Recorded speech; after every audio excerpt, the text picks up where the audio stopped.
शेतकऱ्यांना थोडासा त्रास सहन झाला, आम्ही सहन करून घेऊ, पण उद्योजकांना त्रास होऊ देऊ नका, असं संतापजनक वक्तव्य पाणीपुरवठा मंत्री गुलाबराव पाटलांनी केलंय. शेतीप्रधान ओळख असणाऱ्या देशामध्ये एका मंत्र्यानं असं वक्तव्य करणं खरंच कितपत योग्य आहे, असा सवाल यामुळे उपस्थित होतोय.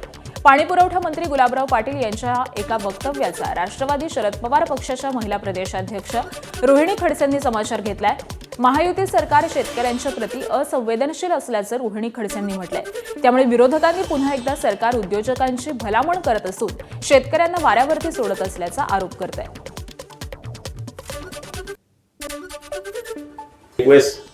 आम्ही शेतकरी सहन करून घेऊ, पण उद्योजकाला फार त्रास होतो.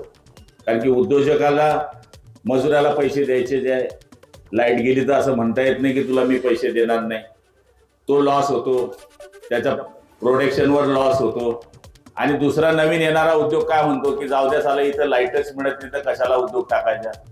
आमची हात जोडून विनंती, एक वेळेस थोडासा शेतकऱ्यांना थोडा त्रास झाला तर आम्ही सहन करू, पण आमच्या उद्योजकांना त्रास होऊ देऊ नका, एवढीच आमची हात जोडून विनंती आहे. म्हणजे निवडणुकीच्या वेळेस मतं घेताना जय जवान जय किसानचा नारा देऊन तुम्ही मतं घेतलीत आणि निवडणुकीनंतर सत्तेत आल्यानंतर जय उद्योजक म्हणणारे तुम्ही, हे फक्त महायुतीतल्या एका मंत्र्याचं वक्तव्य नाही, तर महायुती सरकारचं शेतकऱ्यांप्रती असलेलं असंवेदनशीलता दर्शवतं. हे वक्तव्य शेतकरी विरोधी, शेतकऱ्यांच्या प्रति असंवेदनशीलता दर्शवणारं हे वक्तव्य आहे. एबीपी माझा, उघडा डोळे बघा नीट.